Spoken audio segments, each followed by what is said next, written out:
আজকে বানাবো চিকেনের ঝোল। তো সিম্পল ওয়েতে কেমন করে বানাই অল্প সময়ে সেটা দেখে নাও।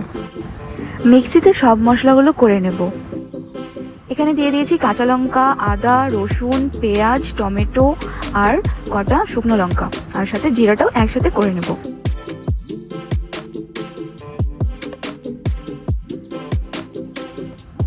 মশলাটা হয়ে গেছে, এবার আমি কড়াইটা বসিয়ে দিয়েছি আর কড়াই গরম হয়ে গেছে। এবার তেলটা পরিমাণ মতো দিয়ে দেব।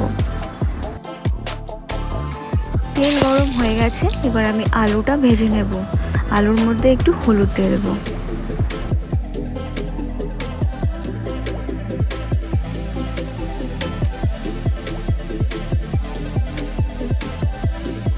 আলুটা ভাজা হয়ে গেছে, এবার আমি আলুটা তুলে নেব।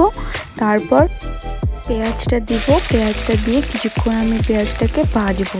যতক্ষণ না পেঁয়াজটা লাল করে ভাজা হচ্ছে ততক্ষণ আমি ভেজে নেব।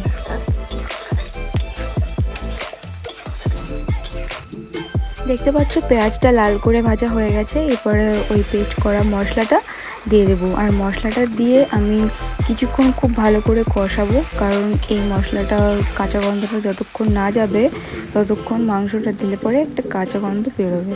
এর মধ্যে লবণ, হলুদ সব কিছু দিয়ে মশলাটা ভালো করে কষিয়ে নেব।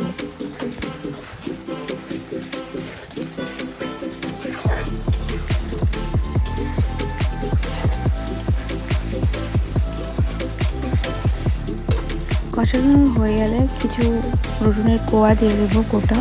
এটা দিলে পরে মানে মুখে যখন লাগে খেতে খুব সুন্দর লাগে। তারপরে দিয়ে দেবো মিট মশলা। আর মিট মশলাটা এই কারণে এখন দিচ্ছি, তাতে করে মশলাটা ভাজা হবে তো খেতে আরও টেস্টি লাগবে।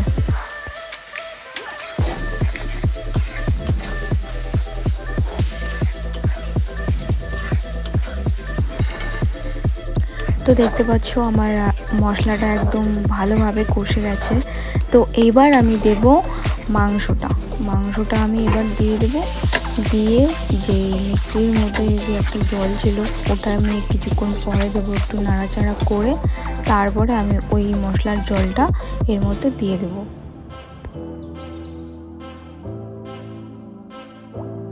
একটু মশলাগুলোকে জলের সাথে মিশিয়ে মাংসটাকে আমি একটু নাড়াচাড়া করে তারপরে আমি মশলাটা মিক্স করে দিয়ে আমি ঢেকে দেব আর লো ফ্লেমে কিছুক্ষণ রান্না করব।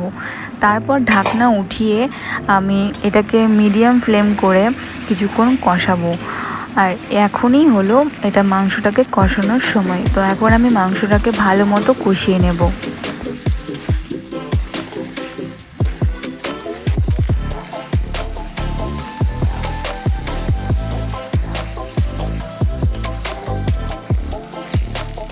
মাংসটা এখন কষে রেডি হয়ে গেছে, এবার আমি জল দিয়ে দেব।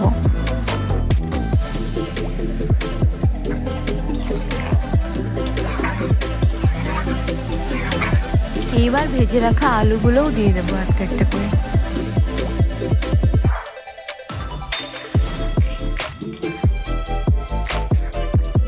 এবার গরম মশলাটা দিয়ে আমি কিছুক্ষণ লো ফ্লেমে ঢাকা দিয়ে রেখে দেবো, যাতে আলু আর মাংসটা ভালো করে সেদ্ধ হয়।